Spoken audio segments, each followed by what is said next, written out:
Do you play instruments? Barely. Do you know how to work a soundboard? No, I have no technical ability, and I know nothing about music. Knowing how it works isn't what makes it work. Isn't the magic of it isn't how it works. The magic is the magic. Coming up with a story with the purpose of pleasing someone else is a skill set. It's more of a commercial endeavor than an artistic endeavor. And the call came, how do you feel? You have the #1 album in the country. And I remember saying, I've never been more unhappy in my life. So what are you being paid for? The confidence that I have in my taste and my ability to express what I feel has proven helpful for artists. Rick Rubin is a creative genius.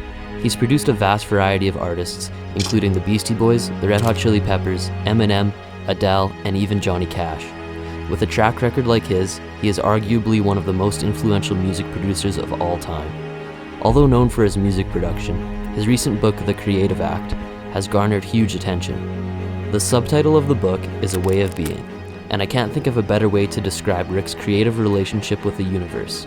Here he compares the creative process of life to riding a wave.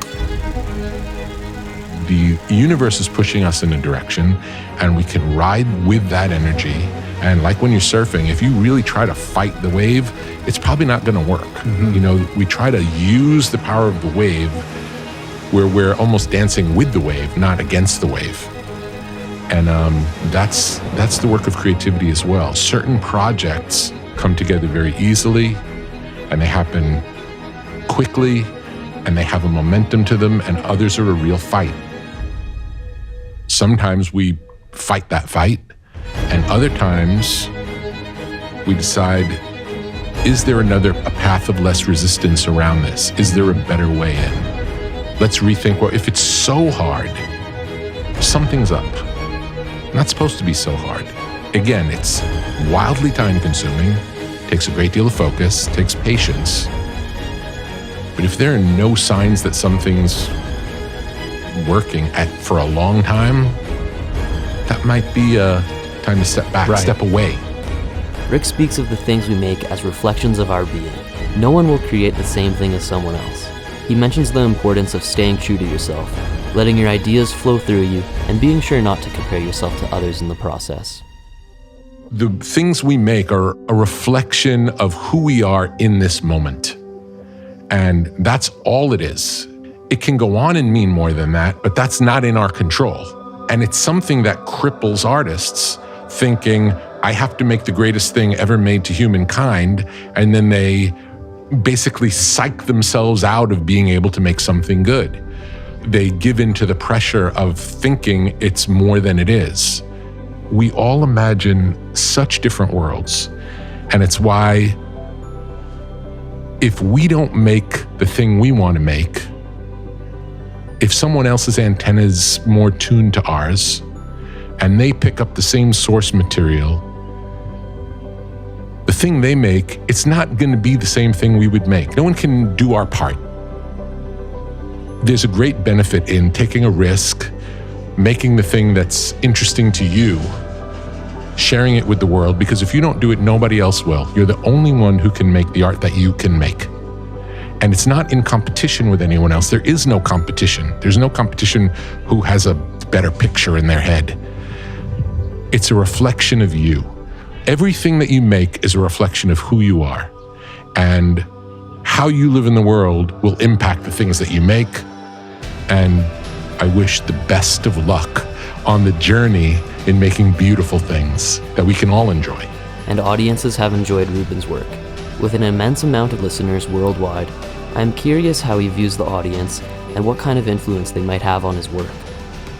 The audience comes last in service to the audience.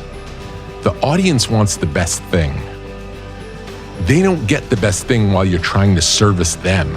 They get the best thing when you're servicing yourself, when you're true to who you are. And the more you can trust yourself as an artist, in my case, every decision I've made, from working in a different genre than I started in, every time I do something different or new, I'm always told not to do it. I'm always told it's a terrible idea. But I know It doesn't matter what anyone else thinks. I know what I know, and my job is to share what I know. That's all I can do. Right. I can't second guess myself. Steve Jobs said, famously, the consumer doesn't know what they want. Until you make it. Yeah. Despite his success, Rick has suffered from depression over the years. He got to a point in his 30s when it seemed like all hope was lost, although what appeared to be a closed door led to an awakening experience in Malibu. I've suffered with depression at different times in my life. The mystical piece was, in the throes of the depression, one of the things that would help me, I would drive to Malibu, and we had a little house, a tiny little shack on the beach, and that I was renting, and I would sit in that house, and usually I would get some of the heaviness would lift. So one day I went to Malibu, nothing, listened to classical music, relaxed, meditated for hours, did all the things that would help get me out, and nothing got me out, and I was devastated. And in that moment of hopelessness, I prayed, universe, please give me a sign. Please give me a sign to go on, because I don't think I can go on.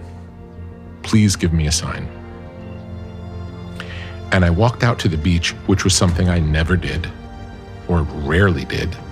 I walked out to the beach, and I'm standing out on the beach, and in 1 minute, the entire sky turned into the most dramatic, orange, wild, biblical painting. I've never seen anything like it up till that moment. Never seen anything like it since. I walk out, I experience that. It blows my mind. I feel like my answer is, I'm being spoken to. And then within a minute, gone back to normal blue sky. I felt less alone. I felt like I could, my cry for help was heard, and I felt connected. And that felt really good. Taking from his mystical experience, Rick mentions that the answers to our problems don't all come from inside of us.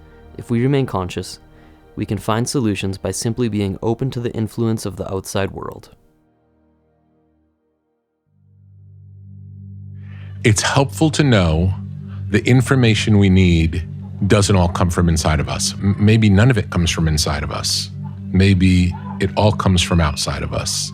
And whether that be mystical, physical, or practical, I've had experiences where I'm looking for an answer for something, curious, holding it lightly in my consciousness, not working on it, just I know there's this problem to be solved. And then I'll be out and something will happen in the world directly related to answer the question. It doesn't happen once in a while, it happens all the time. If you're open to the communication, we're getting information all the time. There's so much more information coming at us than we can digest that we pick and choose unconsciously certain data points, and then based on those data points, we make up a story about what happens. It's different for everybody. There's so much wisdom all around us all of the time, coming in the form of nature, the culture, people speaking at a coffee shop, overhearing a conversation. If you're open and if you're paying attention, and I would even go further to say, and if you invite it, it might work even better. I don't know if that's true, but why not? Yeah. And because of the subtle nature of the information that we're looking for, it's not getting shouted at us. It's the thing that if you weren't really quiet and really paying attention, you would likely miss. So we have to quiet ourselves, and we have to live in this constant state of looking for clues, looking for information. What can I learn? What shapes align? Where are there connections? If I look deeper, what's happening? That's the practice. Yeah. And there are some suggestions of things that you can do to get there. For me, meditation is key. It may not be everyone's. That's the other point of this, is we all function in different ways. We each have to find what works for us and try things and see what works. There's certain choices we make in life that most people wouldn't view as being creative decisions, as well as people we meet that we wouldn't necessarily consider artists. But Rick has the intriguing view of simple everyday tasks being creative choices, with these choices contributing to a bigger universal picture devised by artists. All of us make creative choices every day of our lives. We've driven the same route every day and we decide to take the scenic route. That's a creative choice. If we're paying attention, and if you happen to notice something that day on the scenic route that you didn't notice before, and that ends up helping you in the thing that you're working on, maybe it's a coincidence, but when you come to expect it to happen, it happens all the time. Be prepared to be awestruck and surprised on a regular basis by things that you would never imagine happening. Also, you feel like you're part of this bigger thing. We think of ourselves as the conductor, but we're not the conductor. We're an orchestra member being conducted. And we're part of this bigger thing that's going on, and it works like clockwork. Every one of us plays part, and we all have our part to play. So when someone says, I'm not artistic or I'm not good at art, it'd be like saying I'm not a good monk.